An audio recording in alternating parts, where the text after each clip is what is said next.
بسم اللہ الرحمن الرحیم۔ محترم ناظرین، السلام علیکم۔ حضرت داؤد علیہ السلام کے زمانے میں دارو بے نوا خاتون تھی۔ اس کے پاس جو تھوڑی بہت رقم تھی اس سے روئی یا اوئی خریدتی اور اسے کاٹ کر اس کی اٹیاں بناتی اور پھر انہیں بیچ کر نہایت سادگی سے اپنے اور اپنے بچوں کے اخراجات پورے کرتی تھی۔ ایک دن سوٹ کاٹ کے اس کی اٹیاں بنا کر بازار میں بیچنے جا رہی تھی۔ اچانک تیزی سے ایک کوّا آیا اور اٹی اٹھا کر چلا گیا۔ وہ بے سہارا خاتون بہت رنجیدہ ہوئی اور حیران اور پریشان ہو کر وہ حضرت داؤد علیہ السلام کے پاس آئی۔ اپنے تنگ حالات کے بارے میں بھی بتایا اور کوّے کے اٹی لے جانے کے لیے بھی بتایا۔ عرض کیا، خدا کی عدالت کہاں ہے؟ حضرت داؤد علیہ السلام نے فرمایا، ادھر بیٹھ جاؤ کہ تمہارے بارے میں فیصلہ کروں۔ ایک طرف یہ واقعہ پیش آیا اور دوسری طرف کچھ لوگ کشتی کے ذریعے دریا عبور کر رہے تھے۔ ان کی کشتی میں سوراخ ہو گیا اور پانی داخل ہونے سے ان کی کشتی ڈوبنے کا خطرہ تھا۔ ان لوگوں نے منت مانگی کہ ہمیں اس مشکل سے نجات مل گئی تو 1000 دینار ہم کسی فقیر کو دیں گے۔ اللہ تعالیٰ نے ان پر لطف و کرم کیا اور اس کوّے کی ڈیوٹی لگائی کہ اس عورت کی اٹی لا کر کشتی میں پھینکے اور کشتی کا سوراخ اچھی طرح سے بند کیا اور اس کو ڈوبنے سے بچایا۔ جب وہ ساحل پر پہنچے تو اپنی منت عطا کرنے کے لیے وہ حضرت داؤد علیہ السلام کے پاس جا پہنچے اور 1000 دینار حضرت کو پیش کرتے ہوئے اپنا دریا سے نجات پانے کا پورا واقعہ سنایا۔ حضرت داؤد علیہ السلام نے اس عورت کے سامنے اپنی حکمت، خدا کی حکمت اور عدالت بیان کی اور وہ 1000 دینار اس کو دے دیے۔ وہ عورت بہت خوش ہوئی اور سمجھ گئی، خدا سے عادل تر اور احسان کرنے والا کوئی بھی نہیں ہے۔ حضرت داؤد علیہ السلام کے زمانے میں ایک شیوت پرست شخص لگاتار ایک عورت کے پاس جاتا اور اسے منافع عفت پر کام کرنے پر مجبور کرتا۔ اللہ تعالیٰ نے اس عورت کے دل میں ایک بات ڈالی کہ اس شیوت پرست شخص سے کچھ کہے کہ جب بھی تو میرے پاس آتا ہے اس وقت کوئی اجنبی تیری عورت کے پاس جاتا ہے۔ اس عورت نے اس آدمی کو وہ بات کہی تو وہ دورہ دورہ گھر کی طرف گیا تو کیا دیکھا کہ ایک اجنبی اس کی عورت کے ساتھ ہم بستر ہے۔ یہ منظر دیکھ کر وہ بہت پریشان ہوا، اس شخص کو پکڑا، حضرت داؤد علیہ السلام کے پاس لے جا کر، اے اللہ کے پیغمبر، میرے اوپر ایسی مصیبت آئی ہے کہ جو آج تک کسی کے اوپر نہیں آئی۔ حضرت داؤد علیہ السلام نے پوچھا کہ وہ کون سی مصیبت ہے؟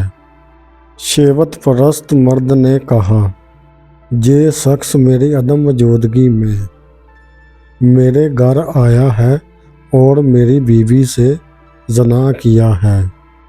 اللہ تعالیٰ نے حضرت داؤد علیہ السلام پر وحی نازل کی کہ اس مرد سے کہو کہ جیسا کرو گے ویسا بھرو گے۔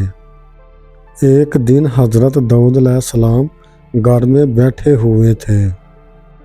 آپ علیہ السلام کے پاس ایک فقیر اور ایک نوجوان بیٹھا ہوا تھا۔ یہ جوان حضرت داؤد علیہ السلام کے پاس بہت آتا جاتا تھا اور بہت خاموش طبع تھا۔ ایک دن حضرت اسرائیل علیہ السلام حضرت داؤد علیہ السلام کے پاس آئے اور گہری نگاہوں سے اس جوان کو دیکھا۔ جناب داؤد علیہ السلام نے جناب اسرائیل علیہ السلام سے کہا، اس جوان کو کیوں دیکھ رہے ہیں؟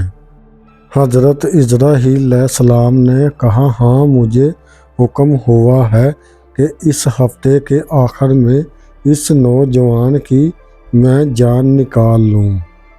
حضرت داؤد علیہ السلام کے دل میں اس نوجوان کے لیے تڑپ پیدا ہوئی اور اس سے کہا، اے نوجوان، تمہاری بیوی ہے؟ اس جوان نے کہا، نہیں، ابھی تک میں نے شادی نہیں کی۔ حضرت داؤد علیہ السلام نے اس نوجوان سے فرمایا، فلاں شخص جو بنی اسرائیل کا مشہور اور معروف مرد ہے، اس کے پاس جاؤ اور اس سے کہو کہ حضرت داؤد علیہ السلام حکم دے رہے ہیں کہ اپنی بیٹی کو میری جوزجا بنا دو، پھر اس سے شادی کرنے کے بعد رات کو اس کے ساتھ رہو۔ تمہارے زندگی بھر کے جتنے بھی اخراجات ہیں جہاں سے اٹھا کر لیتے جاؤ اور 7 دن بعد میرے پاس آنا۔ حضرت داؤد علیہ السلام کا پیغام اس بات کا موزم بنا کہ اس معروف شخصیت کی بیٹی اس نوجوان کی بیوی بنی۔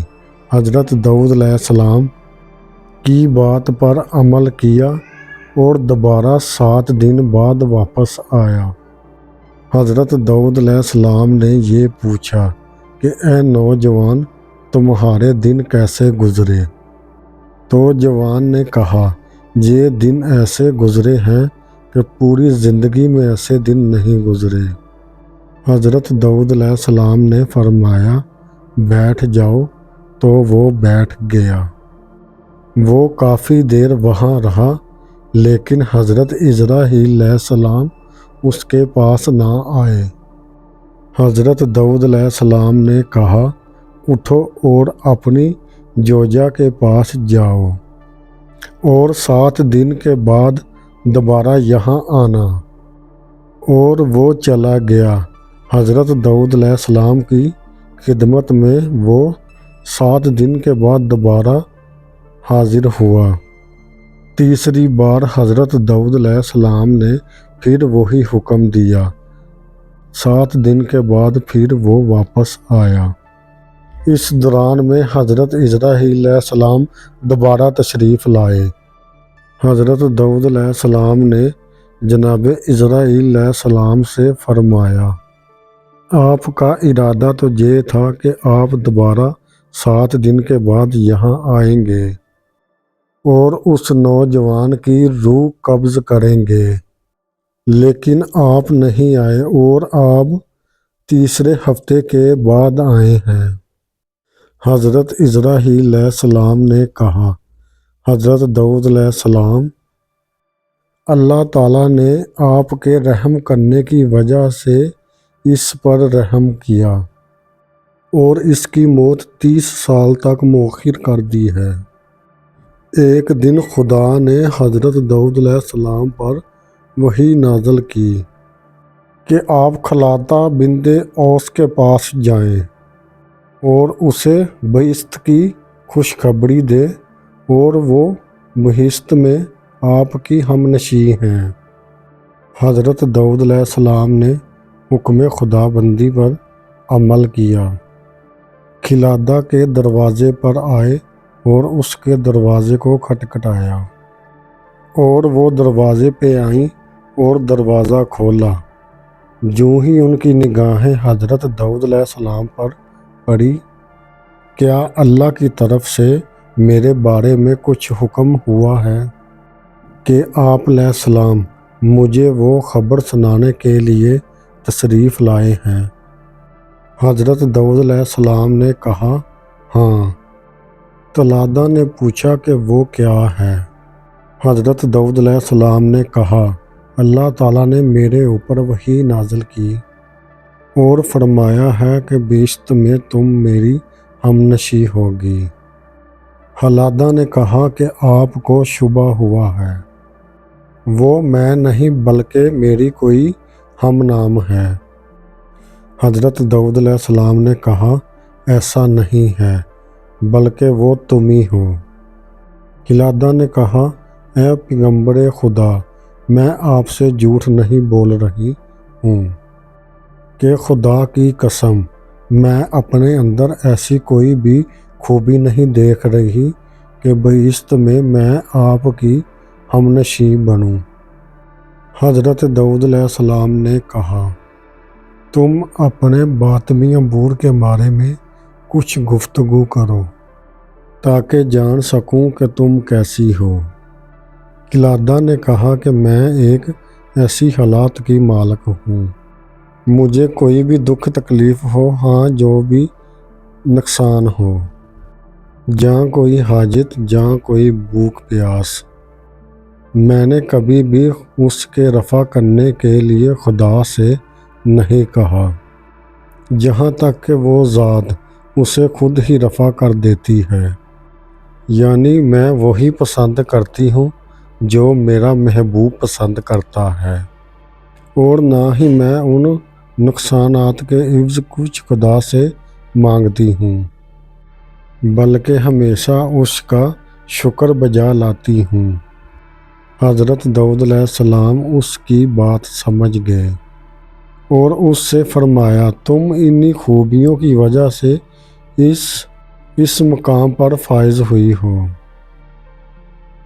اگر آپ کو ہماری ویڈیو اچھی لگی ہے تو آپ ہمارا چینل سبسکرائب کر لیں۔